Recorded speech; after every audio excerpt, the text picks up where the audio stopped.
Spherical capacitor में electric field की direction plus से माइनस की तरफ होगी, इस तरह से प्लस से माइनस की तरफ। तो ये प्लस से माइनस की तरफ इलेक्ट्रिक फील्ड की डायरेक्शन यहाँ पे आपको देखने को मिलेगी, हर पॉइंट पे प्लस से माइनस की तरफ, ठीक है, इस तरह से।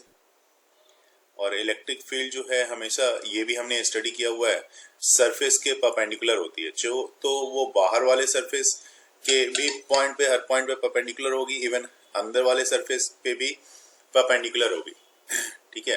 और ये रेड वाला जो मैंने दिखाया है, ये गॉसियन सरफेस आपको मैंने दिखाया है रेड वाले से। स्फेरिकल कैपेसिटर जो होता है, इसमें दो स्फीयर हैं, दोनों कॉन्सेंट्रिक स्फीयर है। पहला स्फीयर वो है जिसकी रेडियस स्मॉल ए है, ये वाला हम देख सकते हैं येलो कलर से जो मैंने ड्रॉ किया हुआ है, इसका स्मॉल ए है। और व्हाइट वाले से जो मैंने ड्रॉ किया है, दोनों का सेंटर कॉमन सेंटर है। दोनों का कॉमन सेंटर कहने का है तो हम ये कह सकते हैं कि यहाँ पे ओ से सेंटर को अगर आप लिख रहे हो तो ओ सेंटर इसके लिए भी है, ए वाले स्फेरिकल, ये जिसका रेडियस ए है जिस स्फेरिकल सेल का, और बड़े वाले का जिसका बी है रेडियस, वो बड़े वाले रेडियस के लिए है। और दोनों का सेंटर कॉमन है, ओ सेंटर है। लेकिन फर्क ये है कि बड़े वाले पे आपने चार्ज प्लस क्यू दिया हुआ है, इवन छोटे वाले पे जो चार्ज है सेम अमाउंट का चार्ज आना है तो माइनस क्यू चार्ज इस पे आएगा, जो मैंने यहाँ पे एरो मार्क से दिखाया हुआ है। इसके बाद यहाँ पे आपने क्या किया कि ये हॉलो स्फीयर है, ठीक है ना, ये हॉलो स्फीयर है। तो इसके अंदर जो इलेक्ट्रिक फील्ड होगी, तो आपको ये भी पता है कि इलेक्ट्रिक फील्ड कंडक्टर के अंदर क्या होती है, तो वो जीरो होती है। यहाँ पे इलेक्ट्रिक फील्ड आप देख सकते हो, इसके अंदर इलेक्ट्रिक फील्ड आपकी जीरो है।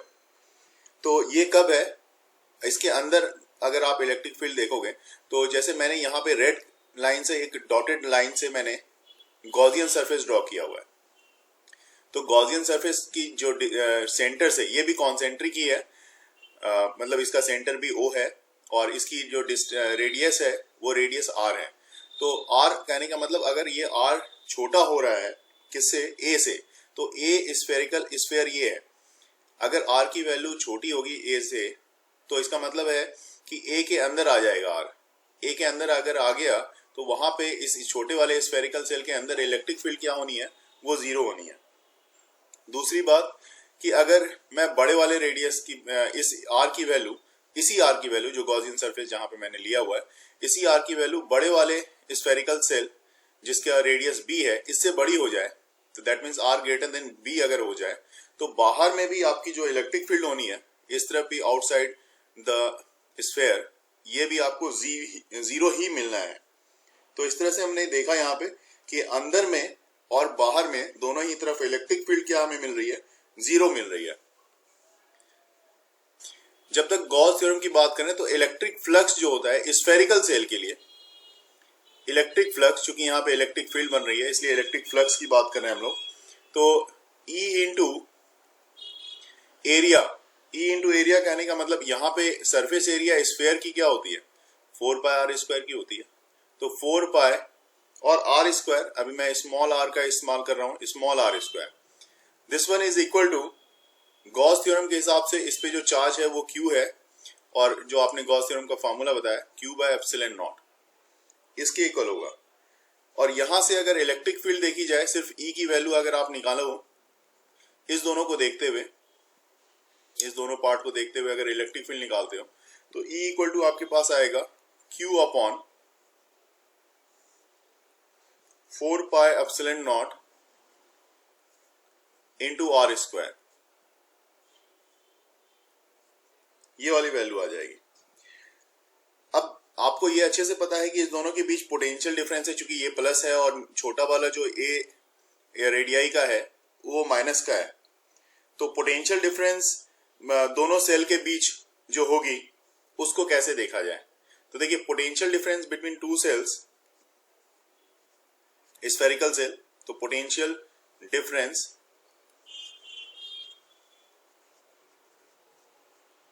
between the two cells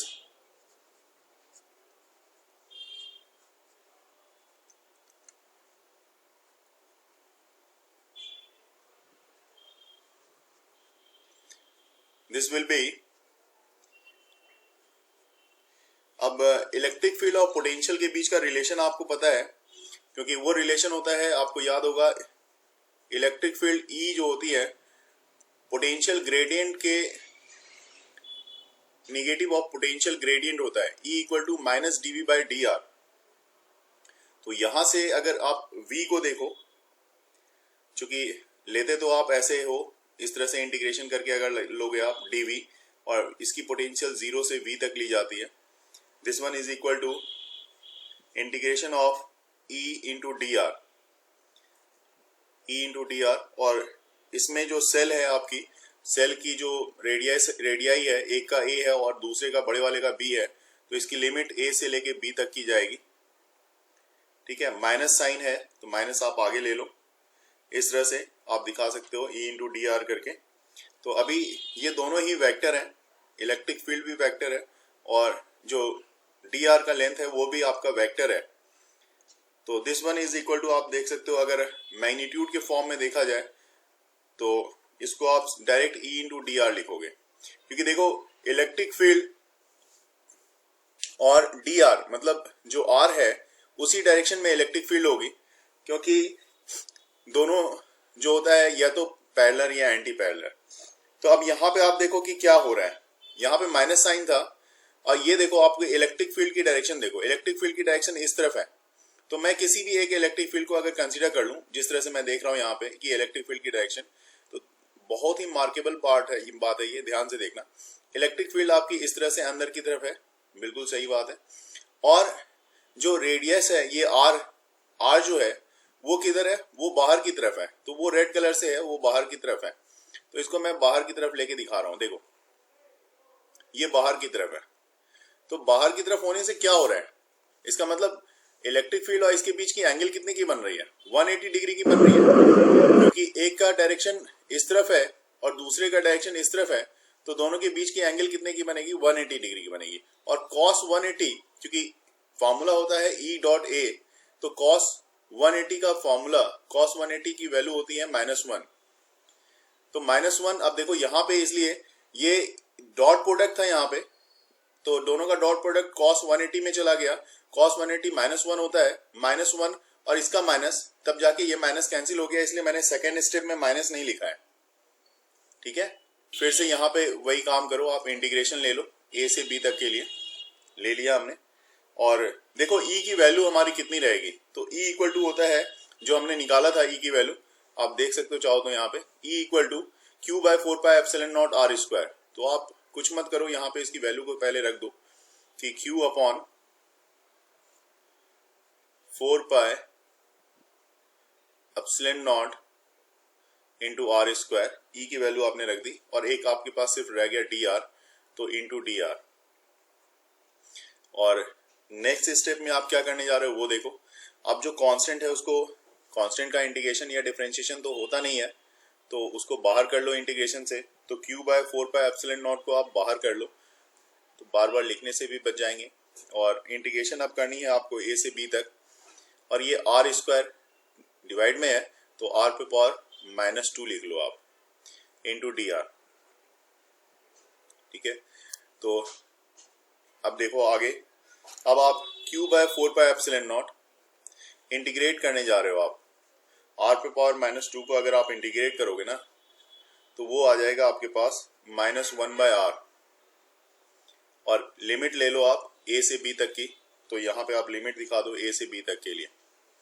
this one is equal to Q/4πε0, और लिमिट अब रख दो आप, तो ये हो जाएगा, देखो लिमिट आप रखोगे तो upper limit 1/b minus lower limit, तो माइनस में रखोगे तो ये माइनस माइनस प्लस में आ जाएगा। तो पहले मैं इसको, इसलिए प्लस वाले को पहले लिख देता हूँ, 1/a माइनस 1/b, ऐसे लिख सकते हैं इसको। ठीक है, अब ये पोटेंशियल की बात हो गई हमारा, ये पोटेंशियल dv का पोटेंशियल v होता है, तो पोटेंशियल आपने निकाल लिया। पोटेंशियल तो कैपेसिटेंस ऑफ कैपेसिटर की बात करते हैं, क्योंकि हमें कैपेसिटेंस चाहिए होगा, तो C इक्वल टू कितना होगा, देखो C इक्वल टू होता है Q/v,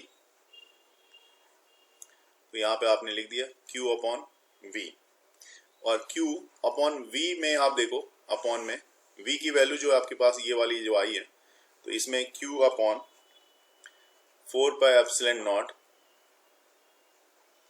1 by a minus 1 by b, और अब आपके पास यहाँ से q और q कैंसिल हो रहा है, तो फाइनल c की जो वैल्यू आ रही है कैपेसिटेंस ऑफ कैपेसिटर के लिए, c equal to 4 pi epsilon not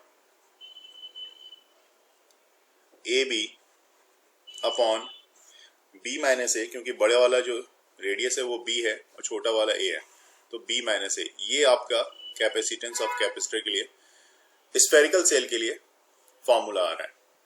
देखिए क्वेश्चन क्या दिया हुआ है, assuming an expression for the potential of isolated conductor. ठीक है, आइसोलेटेड कंडक्टर के लिए जो पोटेंशियल है उसके लिए एक्सप्रेशन हमें चाहिए होगा। Show that the capacitance of such a sphere will be increased by a factor n if it is enclosed within an earthed concentric sphere. The ratio of the radii of the sphere being, दोनों की radii का ratio जो है, एक का n है, दूसरे का n माइनस 1 है। ठीक है, बहुत ही अच्छा क्वेश्चन है। अभी जैसे हमने यहाँ पे जो हमने स्टडी किया था, हमने बोला था कि एक का रेडियस हमने छोटे वाले का a लिया था और बड़े वाले का हमने b लिया था, बड़े वाले का हमने रेडियस b ले लिया था। तो यहाँ पे आप क्या करो, जो n है उसको आप b मान लो, और n से जो छोटा है मतलब n माइनस 1 उसको आप a मान लो। ऐसा करके उसके बाद इसको आगे प्रोसीड करेंगे। यहाँ पे देखो मैंने ड्रॉ किया हुआ है, ये छोटा वाला रेडियाई है a और ये बड़ा वाला है b। ठीक है, तो इसको कैसे सॉल्व किया जाए और क्या वैल्यू निकलेगी, इस क्वेश्चन में आपको क्या करना है, आपको अच्छे से पता है यहाँ पे कि C डायरेक्टली प्रोपोर्शनल A के होता है ना, मतलब कैपेसिटेंस ऑफ कैपेसिटर जो है वो डायरेक्टली प्रोपोर्शनल होता है रेडियस के। A कहने का मतलब यहाँ पे रेडियस है, और जो फॉर्मूला होता है ना, फॉर्मूला कुछ आपका ऐसा होता है, आपने अगर स्टडी किया होगा, C equal to capacitance of capacitor of any spherical body 4 pi epsilon not into r का होता है। मतलब कहने का मतलब C डायरेक्टली प्रोपोर्शनल होता है रेडियस के। तो यहाँ पे हमारा रेडियस छोटे वाले कैपेसिटर के लिए, छोटे वाले स्फेरिकल सेल के लिए a है, इसलिए C डायरेक्टली प्रोपोर्शनल होता है a के, और ये फॉर्मूला यहाँ पे हमने यूज किया हुआ है। अब मान लो जो नया वाला कैपेसिटर हमारे लिए होगा उसको मैंने यहाँ पे C डैश का नाम दिया है। कब? तो वो कंडीशन है जो क्वेश्चन में आपके पास यहाँ पे दिया हुआ है, कंडीशन कि भाई capacitance such that sphere will be increase by a factor n, जब इसको n से आपने इंक्रीज कर दिया। तो n से इंक्रीज करने के बाद देखिए यहाँ पे क्या हो रहा है, अब नया कैपेसिटर जो आपको मिल रहा है, तो वो नया कैपेसिटर जैसे मैंने बताया अभी आपको कि अगर आपका एक का रेडियस b है बड़े वाले का और छोटे वाले का a है, तो उसके लिए हमने डेरिवेशन निकाला था, और डेरिवेशन यही था हमारा कि जो नया कैपेसिटर है वो C डैश इक्वल टू, ये फॉर्मूला हमारे पास अभी अभी हमें देखने को मिला है। तो ये फॉर्मूला है, तो C डैश बाय C आप कर दो, C डैश बाय C, तो C डैश ये है, ये फॉर्मूला, और C जो है ये है। तो दोनों में 4 पाई एप्सिलॉन नॉट, यहाँ पे जो देख रहे हो यहाँ पे भी 4 पाई एप्सिलॉन नॉट है, और इसमें भी 4 पाई एप्सिलॉन नॉट है, दोनों कैंसिल हो जाएगा। आपके पास यहाँ पे रह गया A, तो ये वाला A आपके पास है, और बाकी रेस्ट पार्ट जो है, जो C डैश का, देखो C डैश के लिए चूंकि C डैश आपने पहले रखा है, तो AB by B minus A, तो AB by B minus A, और ये वाला A है आपका जिसको मैंने यहाँ पे दिखा रहा हूँ, ये वाला ये है। तो एक A और एक A कैंसिल हो रहा है, यहाँ पे आपके पास सिर्फ बच रहा है B और नीचे बच रहा है B माइनस A। अब देखो B माइनस A को आप कैसे लिख सकते हो, इसको आप ऐसा भी लिख सकते हो 1 by 1 minus A by B, और यही जो पार्ट है बेटा आपका, क्योंकि मैंने क्या बोला कि यहाँ पे A जो है वो छोटा वाला है, अब B जो है बड़ा वाला रेडियस है, तो B की जगह पे आप n रख सकते हो और इसकी जगह पे n माइनस 1 रख सकते हो। जब इसकी वैल्यू को रखोगे तो आपको ये n जो रिजल्ट देगा, इसकी रेशियो का रिजल्ट, वो n आपको मिलेगा यहाँ पे। जैसे यहाँ पे मैंने आपके लिए लिखा है कि देखो यहाँ पे मैंने आप लिख दिया है कि भाई ये इलेक्ट्रोस्टैटिक पोटेंशियल एनर्जी की बात हम लोग कर रहे हैं। कब? कब इलेक्ट्रोस्टैटिक पोटेंशियल एनर्जी की बात की जा रही है, तो उसके लिए कंडीशन है, आपको मैं यहाँ पे एक थोड़ा सा छोटा सा यहाँ पे साइड में दिखाऊंगा कि मान लो ऐसा है कि यहाँ पे एक चार्ज है आपके पास Q1, मान लिया आपने, ये चार्ज है हमारा Q1, तो ऑब्वियस सी बात है Q1 चार्ज के कारण जो इसकी इलेक्ट्रिक फील्ड होगी वो इस तरह से आउटवर्ड डायरेक्शन में, चूंकि ये पॉजिटिव चार्ज है तो पॉजिटिव चार्ज की इलेक्ट्रिक फील्ड इस तरह से आउटवर्ड डायरेक्शन में बनती है, ये बन रही है आउटवर्ड डायरेक्शन, ये हमने दिखा दिया। तो आपको पता है क्या कि कभी भी पोटेंशियल की जब बात करते हैं ना, तो पोटेंशियल क्या होता है, जब तक ये अकेला अगर है तो कोई पोटेंशियल की बात नहीं होगी। पोटेंशियल की बात तब की जाएगी जब दूसरा चार्ज यहाँ पे कोई भी अमाउंट का दूसरा चार्ज यहाँ पे इसकी इलेक्ट्रिक फील्ड में लाया जाए। तो मान लो हमने यहाँ पे इलेक्ट्रिक फील्ड में दूसरा चार्ज Q2 लेके आ गए, Q2 लाने पे क्या होगा, ये इस पे जो है कुछ ना कुछ रिपल्सन लगाएगा। अब ये भी पॉजिटिव है तो ऑब्वियस सी बात है रिपल्सन लगाएगा, रिपल्सन फोर्स लगाएगा, तो इसके कारण दोनों के कारण क्या होगा, यहाँ पे पोटेंशियल एनर्जी सेटअप होगी। इससे पहले यहाँ पे कोई पोटेंशियल नहीं था, लेकिन अब इसमें दो चार्ज है और दोनों चार्ज में अगर कुछ वेरिएशन है, चार्ज की मैग्नीट्यूड में वेरिएशन है, तो डेवलप होना मैंडेटरी है कि पोटेंशियल इसमें डेवलप होगा ही होगा। क्योंकि आप मान लो कि अगर मान लो कि एक चार्ज ये है, मान लो ये बेशक 5 कूलम का हो और दूसरा चार्ज आपका मान लो बेशक 7 कूलम का हो, तो एक कम है और एक ज्यादा है तो भी पोटेंशियल डिफरेंस होता है। कहने का मतलब कि मान लो एक पानी की टंकी है, ये थोड़ा ऊपर रखा हुआ है, दूसरा पानी की टंकी है वो नीचे रखी हुई है, ये 5 कूलम का है और ये 7 कूलम का, तो ऑब्वियस ही बात है अब चार्ज का फ्लो पॉसिबल है कि यहाँ से यहाँ हो सकता है। तो इसका मतलब है पोटेंशियल डिफरेंस बना हुआ है, पोटेंशियल डिफरेंस बने होने से ही वहां पे जो है करंट का फ्लो होता है, तो यहाँ पे भी पोटेंशियल डिफरेंस सेटअप किया हुआ है। तो बहुत बार जब आप इलेक्ट्रिक फील्ड में, इसकी इलेक्ट्रिक फील्ड में दूसरे चार्ज को ला रहे हो, तो दूसरे चार्ज को लाने पे वहां पे इलेक्ट्रिक फील्ड सेटअप होता है। हालांकि पोटेंशियल का जो डिफिनेशन होता है, इनफाइनाइट से किसी भी चार्ज को उसकी इलेक्ट्रिक फील्ड में लाने के लिए जो वर्क डन करते हो, तो वो वर्क डन जो होता है, वर्क डन वही होता है उसका पोटेंशियल एनर्जी। ठीक है, तो पोटेंशियल एनर्जी का फॉर्मूला क्या होता है, तो पोटेंशियल एनर्जी का फॉर्मूला होता है U equal to K Q1 Q2, एक चार्ज आपका Q1 है, दूसरा चार्ज आपका Q2 है, और अपॉन में अगर इस दोनों के बीच की डिस्टेंस R मान ली जाए तो ये डिस्टेंस R होता है, K Q1 Q2 bye R। ठीक है, जैसे वहां पे मैंने बात की पोटेंशियल एनर्जी, आपने क्या किया पोटेंशियल एनर्जी, तो मैंने बोला कि आप इनफाइनाइट से एक सर्टेन डिस्टेंस मतलब R तक, आप यहाँ पे Q1 चार्ज है, आप यहाँ से Q1 चार्ज को आप Q2 चार्ज जो आपकी रखी हुई है इसको इन्फिनिटी से लेके आ रहे हो, इन्फिनिटी से कहां तक लेके आ रहे हो, तो यहाँ पे R डिस्टेंस है, तो ये R डिस्टेंस तक ला रहे हो, तो उसके लिए जो वर्क डन कर रहे हो इन्फिनिटी टू R के लिए, यही इसकी पोटेंशियल एनर्जी मानी जाती है। और अब वर्क डन इक्वल टू क्या होता है, तो आपको अच्छे से पता है, फोर्स इंटू डिस्प्लेसमेंट होता है। तो फोर्स जो एक्सटर्नल फोर्स लग रही है इस पे इंटू जो भी DL या DR जो भी डिस्प्लेसमेंट रहेगी वो होगी। तो फॉर्मूला यहाँ पे अभी वही फॉर्मूला जो मैंने आपको दिखाया है। लेकिन अगर क्वेश्चन आता है कि मान लो कि यहाँ पे आपने एक चार्ज को आप यहाँ पे लेके आ गए, तो इसमें नेट पोटेंशियल एनर्जी इस दोनों के बीच क्या लग रही होगी, तो नेट पोटेंशियल एनर्जी निकालने के लिए बड़ा ही अच्छा यहाँ पे कॉन्सेप्ट है, इतना आसान कॉन्सेप्ट आपको समझना बहुत जरूरी होगा। मान लो इसके लिए एक और थोड़ा सा डायग्राम में डिस्कस कर लेते हैं। इसी जगह पे मैंने एक तीसरा चार्ज कंसिडर कर लिया Q3, ठीक है, एक तीसरा चार्ज हमने कंसिडर कर लिया Q3। तो जैसे पोटेंशियल एनर्जी आप किसकी देख रहे हो, तो इसके इस दोनों के बीच की पोटेंशियल एनर्जी देखी आपने, तो आपने लिखा K Q1 Q2 bye R, बिल्कुल ठीक है। पोटेंशियल एनर्जी इस दोनों के बीच भी होगी, क्योंकि तीसरा चार्ज मैंने यहाँ पे प्लेस्ड कर दिया है, तो इसके लिए क्या होगी, तो U इक्वल टू आप बोलोगे K Q1 Q3 upon R। अब इसके बीच की जो डिस्टेंस है वो डिस्टेंस के हिसाब से होगी पोटेंशियल एनर्जी।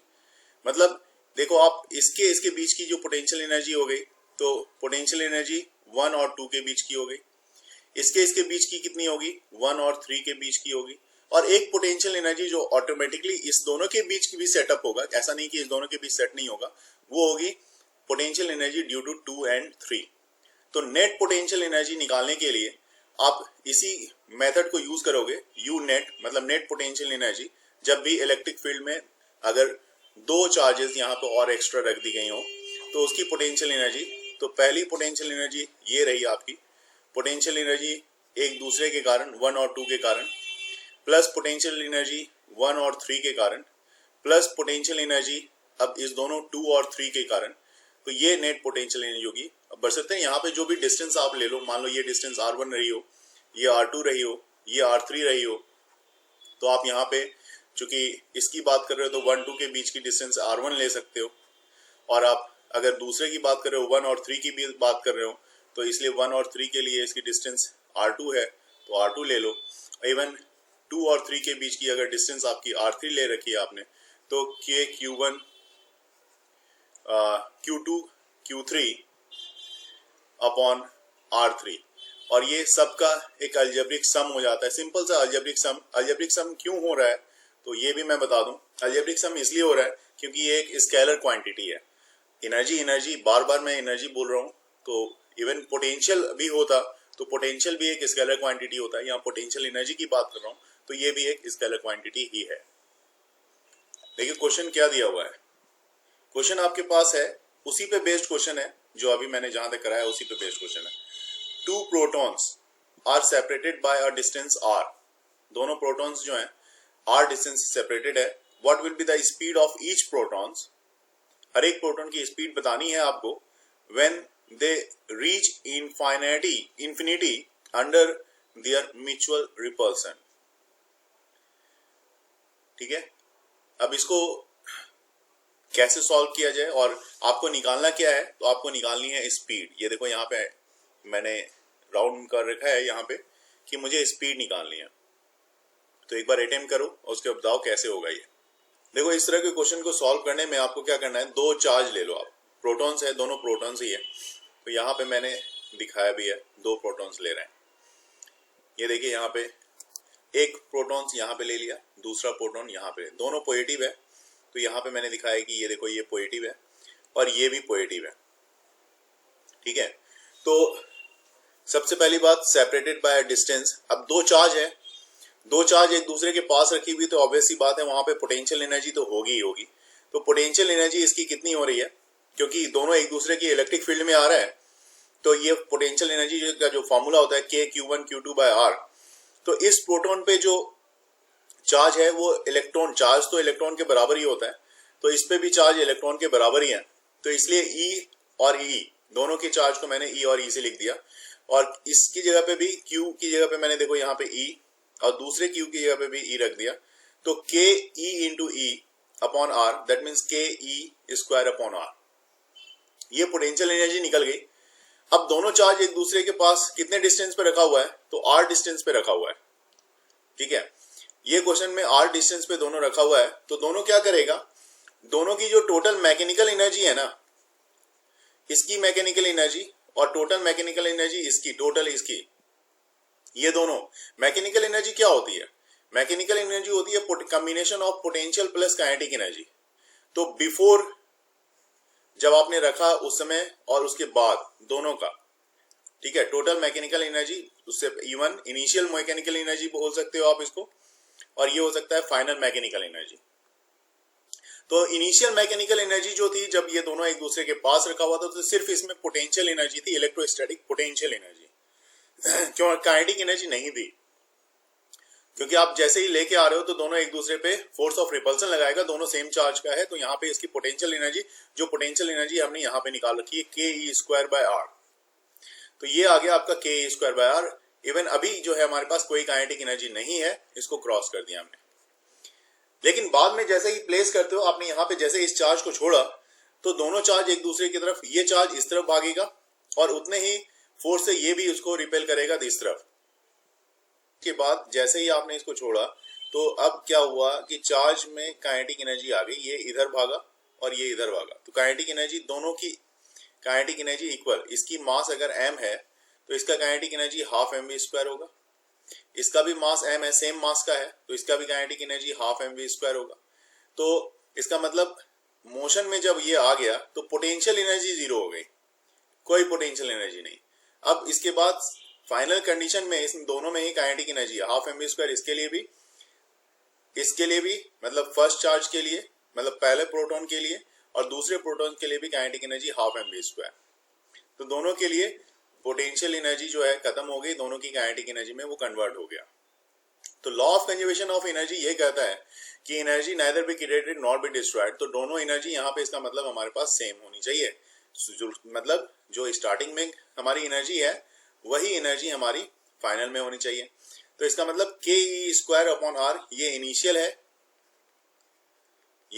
है, और ये फाइनल वाला जो हाफ mv स्क्वायर करोगे ना, तो ये टोटल ऐड होके mv स्क्वायर आ जाता है।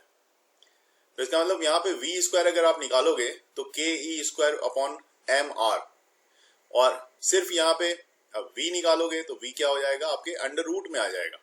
तो यहाँ पे आपने अंडर रूट में लिख दिया के e square upon m r under root में। तो अब e को बाहर निकाल लो, तो e को बाहर निकालोगे तो यहाँ से e आ जाएगा। मतलब आपको अगर r की वैल्यू सिर्फ दे दी जाती है कि भाई दोनों के बीच का डिस्टेंस कितना है, क्योंकि देखो k यहाँ पे आपको पता होता है k कितना है, 9 × 10⁹ है। चार्ज ऑफ जो प्रोटॉन है, जो चार्ज ऑफ इलेक्ट्रॉन होता है उसके इक्वल होता है, तो प्लस में 1.6 10⁻⁻19 कूलम, इसके स्क्वायरिंग करोगे, मास ऑफ प्रोटॉन लिखोगे, है ना, तो 1.67 10⁻27 kg ये लिखोगे। तो अगर आपके पास सिर्फ r दे दी जाती है तो यहाँ से आप वेलोसिटी, मतलब दोनों चार्ज पार्टिकल किस वेलोसिटी से एक दूसरे, दोनों अपोजिट डायरेक्शन में किस वेलोसिटी से मूव कर रहा है, वो आप यहाँ से बड़े आसानी से निकाल सकते हो। जैसे अब आपसे पूछा जाता है बहुत बार कि आप क्या करो, यहाँ पे ये देखो मैंने यहाँ पे इलेक्ट्रिक फील्ड ड्रॉ किया हुआ है, ये रेड वाली लाइन से जो है मैंने इलेक्ट्रिक फील्ड ड्रॉ किया हुआ है, लिखा है मैंने इलेक्ट्रिक फील्ड। अब इस इलेक्ट्रिक फील्ड में मैंने दो चार्ज ले लिए, Q1 है और यहाँ पे Q2 है। इस इलेक्ट्रिक फील्ड में मैंने दो चार्ज ले लिया है, आपको दिखा दिया है यहाँ पे कि देखिए ये चार्ज हमारा Q1 है और दूसरा चार्ज जो है हमारा ये Q2 है। तो ऐसे केस में हमारे से पूछा जाता है कि भाई टोटल एनर्जी क्या होगी दोनों चार्ज के होने पे। अगर दो चार्ज को इलेक्ट्रिक फील्ड में प्लेस कर दिया जाए तो ये एक्सटर्नल इलेक्ट्रिक फील्ड में आप प्लेस करते हो, तो वैसे केस में इस दोनों चार्ज के लिए टोटल एनर्जी का कैसे फाइंड आउट करोगे आप। तो बड़ा आसान है, देखो आसान क्या है कि सबसे पहले बात होती है कि इस दोनों, एक चार्ज है यहाँ पे आपकी Q1, दूसरी चार्ज है Q2। तो अभी मैंने बताया कि अगर एक चार्ज के पास में अगर दूसरा चार्ज रखते हो तो उसके लिए पोटेंशियल एनर्जी का फॉर्मूला ये होता है, क्योंकि जैसे ही एक दूसरे के पास रखते हो तो उसमें पोटेंशियल एनर्जी सेटअप हो जाती है, और वो होता है कि Q1 Q2 अपॉन R। ये तो इसमें कोई दिक्कत ही नहीं है। लेकिन अभी इस पे सिर्फ इतना ही पोटेंशियल एनर्जी नहीं लग रही, अभी और भी पोटेंशियल एनर्जी लग रही है।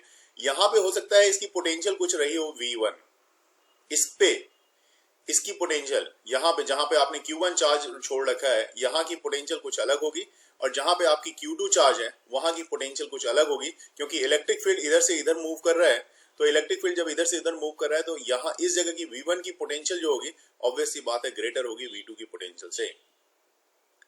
ये तो हमारे पास समझ में आ गई बात। तो इस जगह की पोटेंशियल एनर्जी जो होगी वो कितनी होगी, वो U1 equal to Q1 V1, और उसी तरह से दूसरे चार्ज पे जो पोटेंशियल एनर्जी लगेगी आपकी U2 equal to Q2 V2। अगर ये बात हमारे समझ में आ गई ना, तो बहुत सारे ऐसे क्वेश्चंस हैं जो कि हमारे पास सॉल्व हो जाते हैं। बहुत बार क्या होता है इलेक्ट्रिक फील्ड में पोटेंशियल एनर्जी, मतलब दोनों चार्ज को देखने के बाद भी हम सिर्फ इतना करके निकल जाते हैं पेपर में और इसके आगे अटेम्प्ट ही नहीं करते। लेकिन अब जो टोटल एनर्जी हमारे इस दोनों चार्ज पे लग रही है वो कुछ इस तरह की लग रही है। ये U1 वाली लग रही है, ये U2 वाली लग रही है, और U12 वाली लग रही है। ये टोटल पोटेंशियल एनर्जी लग रही है। इसका मतलब Q1 V1, Q2 V2 और K Q1 Q2 by R, ये वाली टोटल एनर्जी लगती है। इसी तरह से हम लोग पोटेंशियल एनर्जी फाइंड करते हैं जब एक्सटर्नल इलेक्ट्रिक फील्ड में दो चार्ज, अभी दो रखा है, दो से ज्यादा भी रख सकते हो। दो से ज्यादा रखोगे तो आपको अभी मैंने जैसे कि बताया कि मान लो तीसरा ले लेते हो तो इस आपको सबके रीजन, मतलब पहले के कारण तीसरे पे, दूसरे के कारण भी तीसरे पे, और फिर एक दूसरे के कारण भी जो एनर्जी लग रही होती है वो सबको आपको यहाँ पे अलजेब्रिक सम की मेथड से ऐड करना पड़ सकता है। और इसी फॉर्मूले के मेथड से यहाँ पे आपको देखना है, देखो आपको क्या निकालना है, find total electrostatic potential energy. Of a system, एक ऐसा system which consisting of two charge, दो चार्ज लिया हुआ है, एक का वैल्यू है 6 माइक्रोकूलम और दूसरे की वैल्यू है -2 microcoulomb in an external electric field.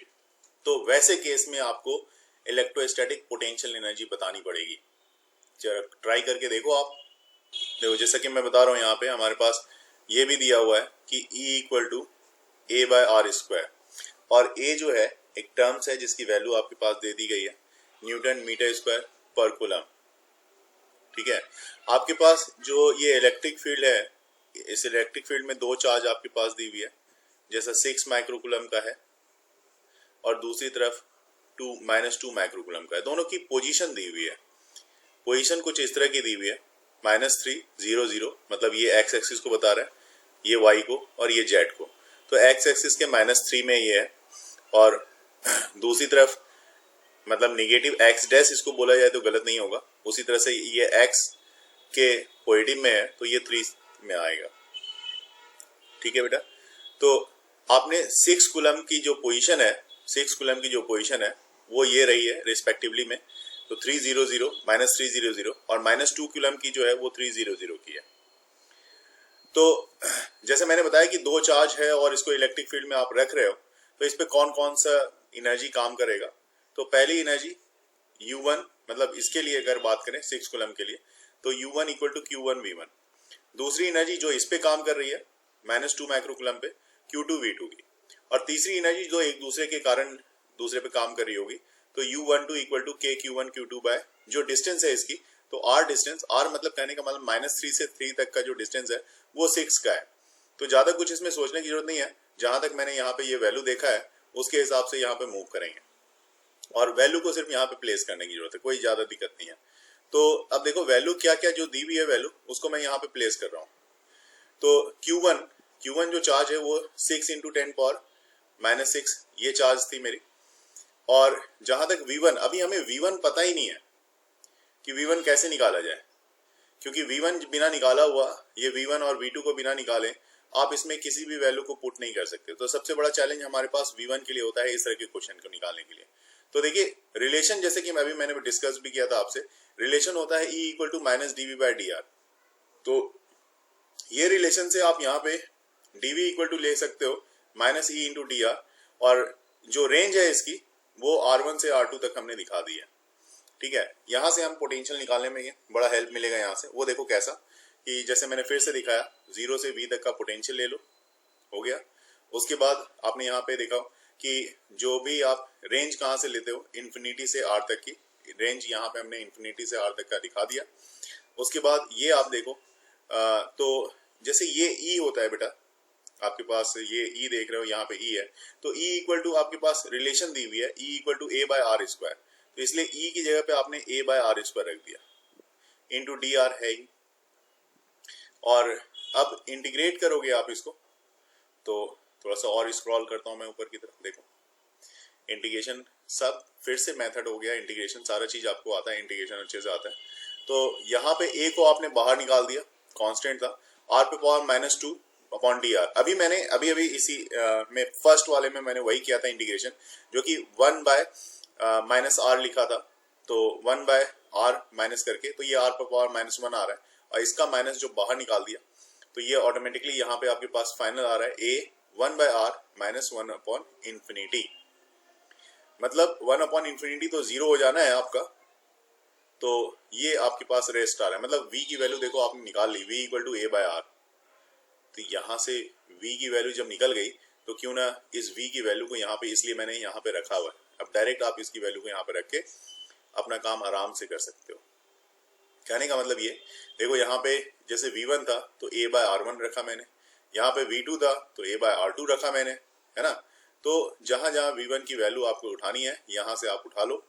तो A/r1, तो ये तो चार्ज है, और A की वैल्यू आपके पास क्वेश्चन में दे रखा है, और डिस्टेंस R1 मतलब पहले की पोजीशन क्या है, तो पहले की पोजीशन आपकी 3 × 10⁻², सेंटीमीटर में दिया हुआ था, उसको मीटर में बदल दिया आपने, सॉल्व करके 60 जूल आ रहा है। उसी तरह से दूसरा चार्ज आपका -2 × 10⁻⁶ का है, और ये A/r2, तो A/r2 A की वैल्यू ये है, और R2 जो है फिर से 3 × 10⁻² का है, तो तो इसको सॉल्व करते हो आप, तो आपके पास यहाँ पे जो वैल्यू आती है मेरे ख्याल से ये 20 जूल के लगभग आएगी। तो मैं थोड़ा सा इसको और कर देता हूँ। देखिए -20 जूल आ रहा है, बिल्कुल सही। तो -20 जूल ये आ गया दूसरा चार्ज। तीसरा चार्ज के बारे में बात करें तो मैंने बोला ये फॉर्मूला कि एक दूसरे के कारण जो यहाँ पे पोटेंशियल एनर्जी आ रही है, तो K Q1 Q2 bye R, तो जब इसको आप रखोगे तो आपके पास वैल्यू आ रही है 1.8 जूल की। मतलब 3 चार्ज हो गए, पहला ये हो गया, दूसरा ये हो गया और तीसरा ये हो गया। और मैंने बोला कि ये तीनों का अलजेब्रिक सम होता है, तो जब अलजेब्रिक सम करोगे तो मतलब यहाँ पे आप सिंपल से देख रहे हो 60 जूल -20 प्लस 1.8 मतलब प्लस 1.8। तो ये सब जब आप कर लोगे तो फाइनल आपके पास 60 -20 मतलब 40 और ये भी आपका देखो, ये भी जो यहाँ पे माइनस में ही आएगा, क्योंकि यहाँ पे माइनस चार्ज है तो ये वैल्यू आपके पास माइनस में आ रही है। तो ये -1.8, तो दैट मीन्स 38.2 जूल, ये वाली वैल्यू आपके पास आया थी। नेट पोटेंशियल अगर दो चार्ज को आप यूनिफॉर्म इलेक्ट्रिक फील्ड में आप अगर रखते हो, तो जो क्वेश्चन आपने देखा उसके हिसाब से आपके पास 38.2 जूल की वैल्यू आ रही है। क्लियर है यहाँ? Excuse me, sir.